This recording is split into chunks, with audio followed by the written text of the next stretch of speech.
À Washington, D.C., dans la joyeuse classe de Julian Hipkins, on étudie la guerre de sécession et les débats roulent dans tous les sens autour de l'abolition de l'esclavage.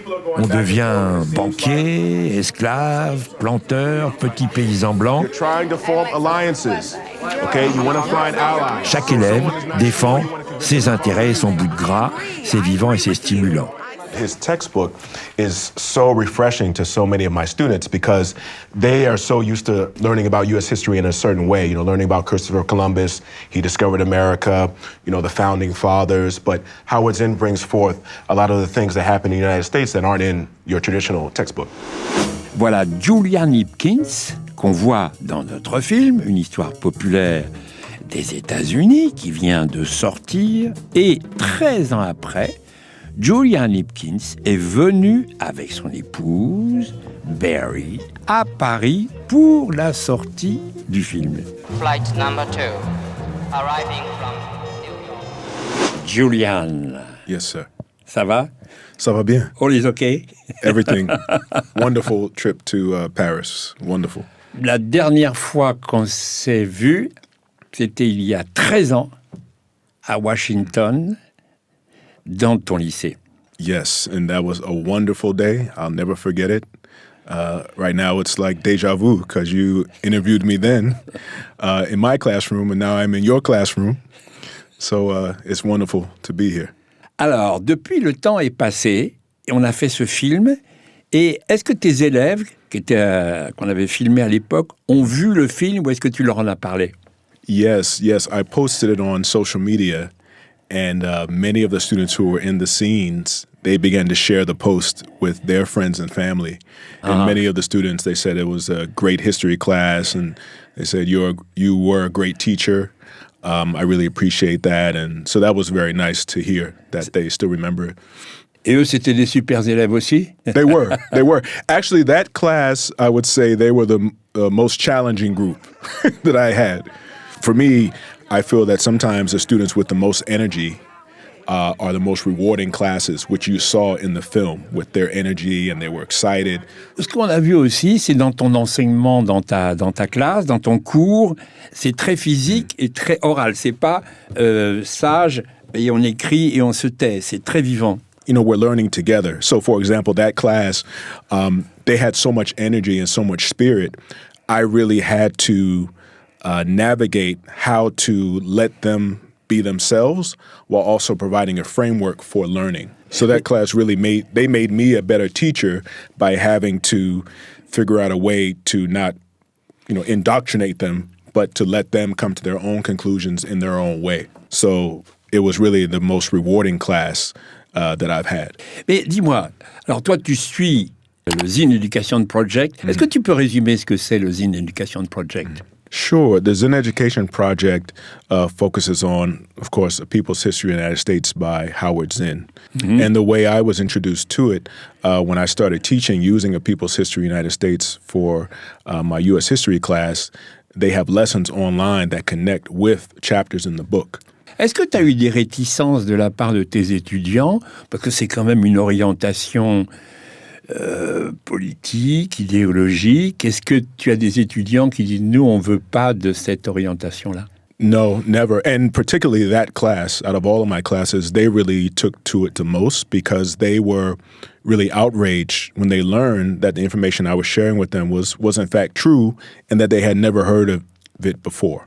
Because those students, they were juniors in 11th grade, so they were 15, 16 years old. So up until that point, they had 10 or 11 years of education, so they couldn't believe that they had never heard these things before. À Woodnotney, la cavalerie a abattu entre 250 et 350 Sioux Lakota par balle ou bombardés à coups de canon.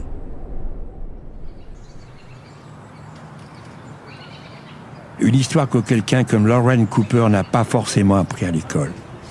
With other Native American students, I never felt connected or really felt the history reflected the life I had or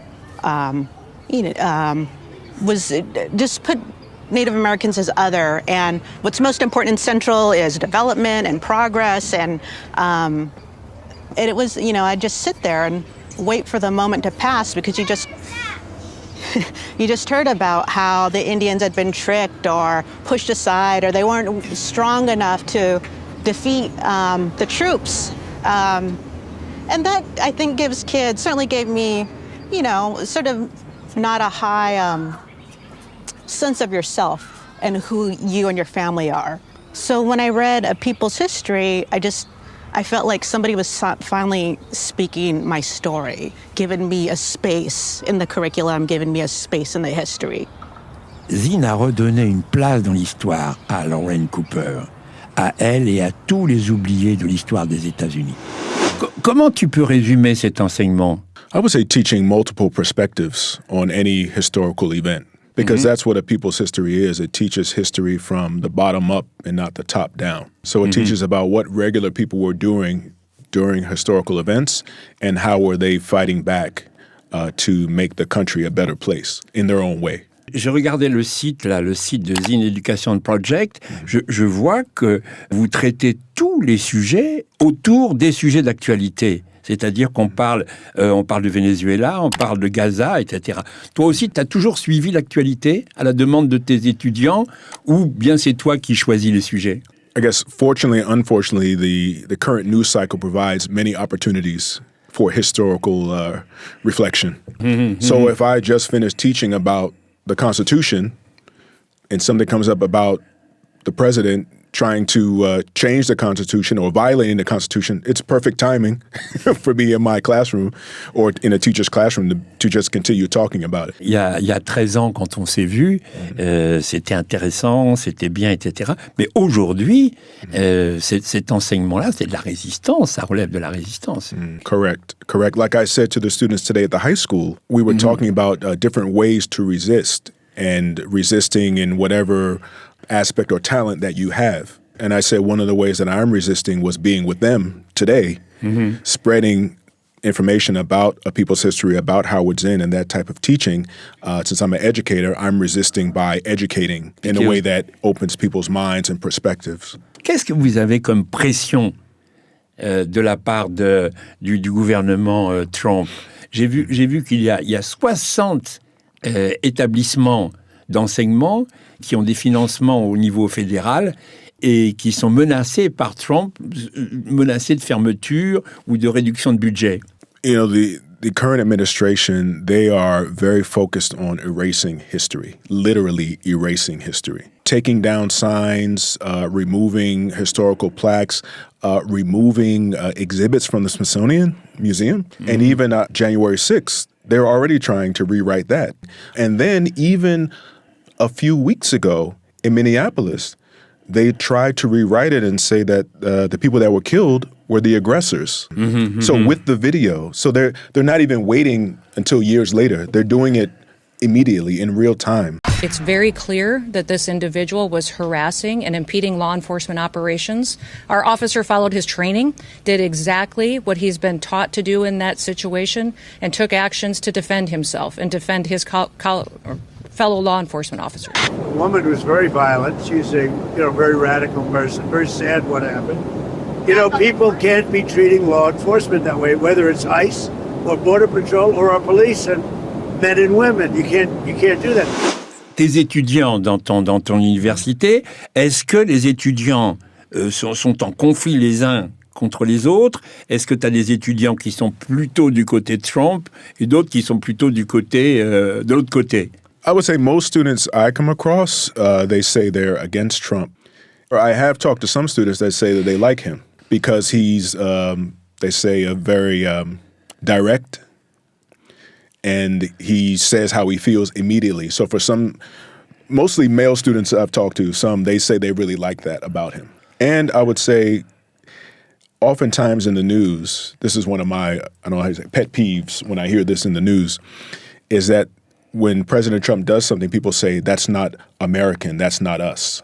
But that is incorrect because that is a part of the United States. But it's also another example of the United States denial of history, denying our past, instead of acknowledging the things that he says are quite, quote unquote, American. That aspect, the underbelly, the bad parts of the United States, he represents that.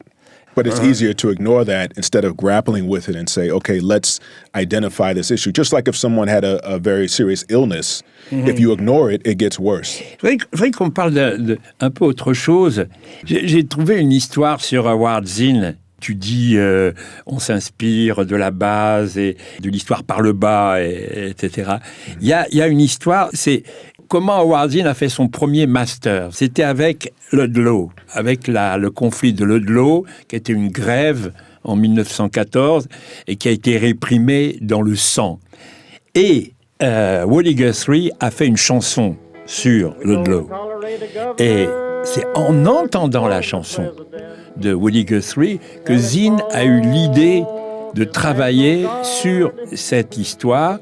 C'est comme ça qu'il est rentré dans l'histoire comme historien.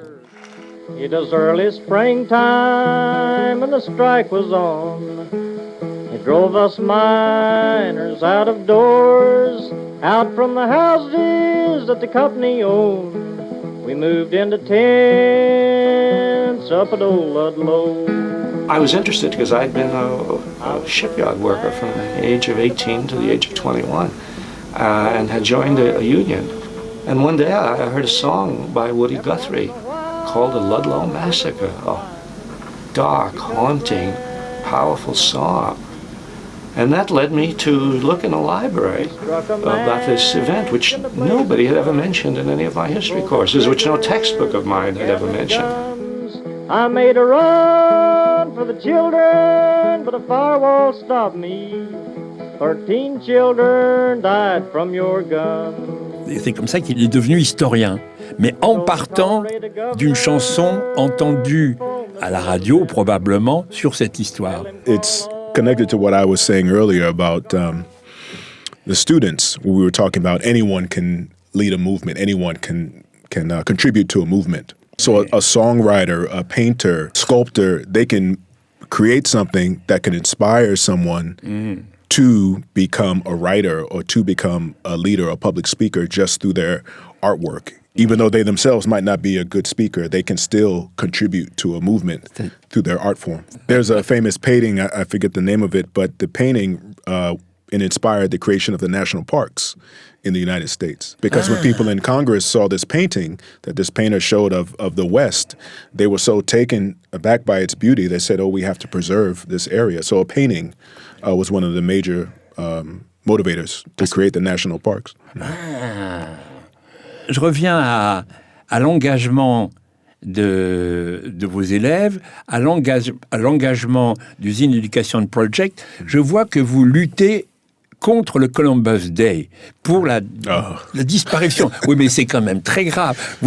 C'est quand même... Nous sommes Européens et Christophe Colomb est très important pour nous, surtout pour nos voisins italiens. Et vous êtes pour la suppression de Columbus Day. Sans nous, vous n'existeriez pas. Well, you know, the part of the I don't want to say blame is part of Bartholomew de las Casas because he wrote about it. He gave us a very clear record of what Columbus did. Yeah. Oui, enfin, il a été gentil avec les autochtones, avec ceux qu'on appelle les Indiens, mais il était moins sympathique envers les Africains. Oh yeah, well, everyone. I mean, he decimated the populations in the Americas. That Columbus's arrival marks the beginning of that. Quel est, à ton avis, comme historien et comme citoyen américain, l'événement le plus important de l'histoire des États-Unis? Can I give you two? Okay. Only two. The first that comes to mind is Bacon's Rebellion, because Nathaniel Bacon, he organized a rebellion with people across race and across class in the 1600s in the colonies. And he was upset at the wealthy taking advantage of people and taxes and money. So the rebellion wasn't successful in the sense of actually changing the country. However, it led to even more laws being created to separate blacks and whites. Because the ruling elite, they were scared that if poor whites and poor blacks or newly freed enslaved Africans joined together, it would be a threat to their power. So they had to create laws to have white people look down on African Americans and think they're better than them in order to divide. And we still see that today in the United States. We're still living with that today. Et c'est la conclusion de notre film avec Cheney qui parle à la fin du film. Cette femme qui est à la fois descendante d'Africains, descendante des Premières Nations, mais qui nous dit que le plus important finalement, c'est les inégalités de classe. Vous descendez de deux peuples persécutés. Yes, and that had been something that, of course, had been happening not just with race, like African Americans or Native people, but also status. The English people, frowned upon, people of lower status. It ended up being, it went from being race to social class.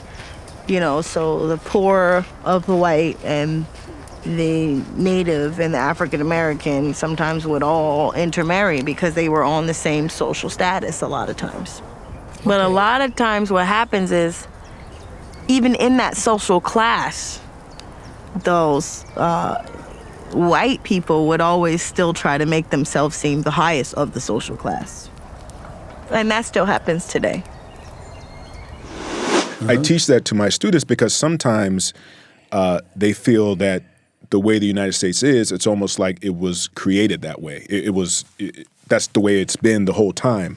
But I like to show them that these systems have been created, so anything that can be created can also be dismantled or destroyed. Mm-hmm. Et tu as dit que tu avais deux dates. C'est quoi l'autre? The second one is the Civil War, because I feel we're still fighting the Civil War because the United States never reconciled with the causes and the effects of the Civil War. Across the United States, people still don't even agree about the cause of the Civil War, which is slavery. Mm-hmm. But some people, they will never agree to that, or they just don't believe it. Mm-hmm. And even it's insane to believe that still people use the Confederate flag. In some state flags, there's the Confederate flag, even though they lost. You think it's really against what the United States is about to celebrate a loser. Yeah, we celebrate winners. We are the losers. Yeah, we're losers. Like, what? Like, you celebrate losers, you know? Qu'est-ce que tu espères pour la célébration du 4 juillet, le 250e anniversaire de la Constitution du 4 juillet prochain? My hope is that it is a reflection on the history of the United States. Kind of like a checkup when you go to the doctor. Yeah, when you go to the doctor say, okay, your weight is looking good. Maybe you need to eat a few less snacks or sweets, exercise more. I would hope it would be a reflection like that. But unfortunately, the president is pushing forth this idea that the United States is great. It's the greatest country on earth. We don't have anything to be ashamed of. We shouldn't talk about the past. That was a long time ago. Il y a eu cette élection formidable à New York avec Zoran Mamdani. Mm-hmm. Ça t'a surpris, cette élection?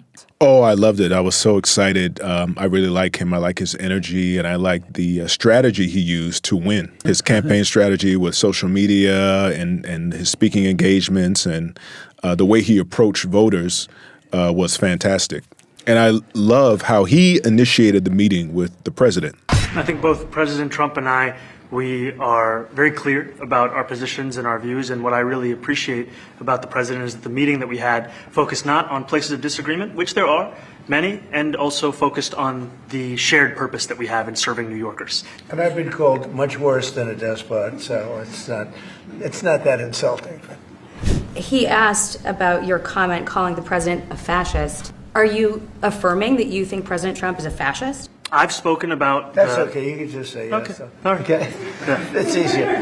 It's easier than explaining it. I don't know. And so they went to the White House, and Trump wisely did not antagonize him. Because Mamdani is now the mayor of the largest city in the United States, which is quite a powerful position. Oui.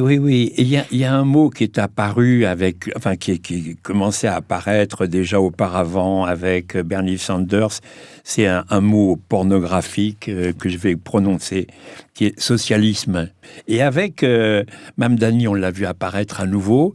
Et on me dit que dans la jeunesse, une jeunesse que tu connais, ce mot est en train de se répandre. Est-ce que c'est vrai? Right. Well, I think that sometimes people just connect feelings with words, we're not really understanding what the word means. Because the police department is a form of socialism, or the fire department, or the roads and the highways, because it's a shared benefit for everyone. And then even also our country is a republic, but people would say it's a democracy, but not exactly, because we don't vote directly on national policy. So like if you ask the average person on the street in the United States, are we a democracy, a full democracy? They would say, of course, yes. Instead of realizing or remembering that we elect officials to represent us. So it's very important, the language that is used when talking about history. Today with the students, I was explaining the difference between slave and enslaved, for example. Whereas if you use slave, you're bringing the dehumanization into the present, because you're saying this individual is not human, they're a slave, as opposed to saying enslaved means something that was done to a human being. So I say that to say words, when talking about government, socialism, republic versus democracy, slave versus enslaved, it's very important, because words have power when people are explaining things, and words are used to confuse people about topics. En tous les cas, merci de ta visite. On est très, très content de se retrouver. It's always a pleasure to be here, and I was talking to my wife about this.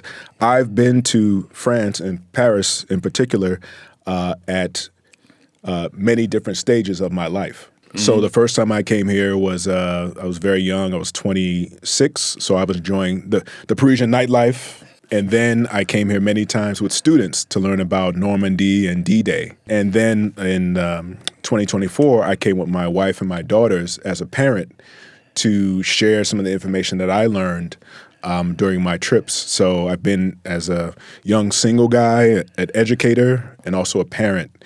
And now coming back to share one of my passions, which is history, with students and folks in Paris and France. So it's a great honor to come back. And Paris and France, it's a very special place in my heart. Thank you, Julian. Thank you. Thank you. Thank you. Thank you. Well, I'm gonna tell you fascists, you may be surprised. People in this world are getting organized. You're bound to lose, you fascists bound to lose.